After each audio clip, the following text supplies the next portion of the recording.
com deficiência podem solicitar a transferência temporária de local de votação. Por isso nós vamos chamar agora a nossa reportagem para saber como é que eles podem fazer isso. Renato Violi. Pois é, o pessoal vai ter até o dia 22 deste mês para poder fazer essa solicitação. Lembrando que, como a gente está em eleições municipais, só vale para dentro da mesma cidade. Não dá para poder pedir uma transferência temporária para outra cidade. Sobre esse assunto eu converso com o Márcio Duarte, ele é chefe da seção de suporte ao cadastro eleitoral. Como é que o pessoal pode solicitar essa transferência? Então, lembra, como você bem disse, né, para aquele eleitor que vai se deslocar, mas dentro do mesmo município. Né, nas eleições municipais não dá para votar em outra cidade.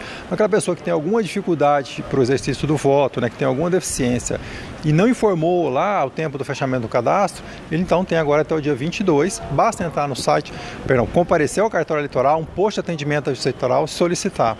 É que eu ia me convocando porque tem a questão do mesário também, e o mesário pode solicitar a transferência para o local onde ele vai trabalhar, ele foi convocado para trabalhar numa sessão que não é a dele, então lá no site mesmo do TSE ele consegue solicitar que ele vote na sessão em que ele vai trabalhar. E essa pessoa com deficiência, ela também já tinha feito uma sinalização, mas pode ser que ela ainda assim tenha sido encaminhada para algum outro lugar que não seja tão vantajoso? Sim, o eleitor, quando ele vai lá solicitar o título, ele informa se tem alguma necessidade, né, se tem alguma deficiência ou alguma necessidade específica. Tendo informado isso, o cartório eleitoral já aloca numa sessão mais acessível possível dentro do local escolhido. Mas se ele não o fez, ele pode então agora até o dia 22 fazer a sua solicitação em qualquer ponto de atendimento da Justiça Eleitoral. Márcio, você estava mencionando também sobre os mesários, mas tem outras pessoas, né, além de pessoas com deficiência, que podem solicitar essa transferência provisória? Sim, nós temos, por exemplo, os presos provisórios, os menores internados, que podem votar, dependendo da quantidade de eleitores que tenha na unidade prisional, né? Pode solicitar junto, nós temos o contato com a Polícia Penal nesse sentido e nós montamos sessões eleitorais dentro do presídio no dia da votação. Por exemplo, os militares dentro de quartel, os próprios servidores da Justiça Eleitoral que estão se movimentando também podem solicitar essa transferência.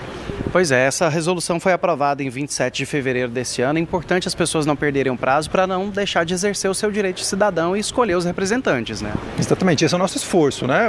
O cadastro fecha, né, há 5 meses da eleição, então muita coisa pode acontecer. Nesse período, para você não ter dificuldade, ficar muito longe do local onde você vota, ter dificuldade e tenha essa necessidade, lembrando, não é para qualquer eleitor, ele tem que ter essa necessidade específica, por isso ele vai procurar o cartório, é importante que todos votem. Então, esse é um esforço da Justiça Eleitoral para tornar o seu voto mais fácil. Pois é, e já falando em votação, é importante que as pessoas compareçam às urnas para selecionar esses representantes? Sim, eleição municipal, vou lembrar, é o parlamentar, o chefe de executivo, o prefeito que está mais próximo, né, dos problemas do nosso dia a dia, né, do dia a dia mesmo da pessoa. Então é muitíssimo importante que todos votem e esse é o esforço, esse é o nosso desejo, né? Tá certo. Márcio, obrigado pela participação com a gente aqui no TJ Goiás, sobretudo com as orientações. Jordeval, o prazo é esse então, 22 deste mês, que as pessoas que fazem parte deste grupo procurem o quanto antes a unidade do TRE, a sessão eleitoral, para regularizar e não deixar de exercer o seu direito de cidadão. Volto com você.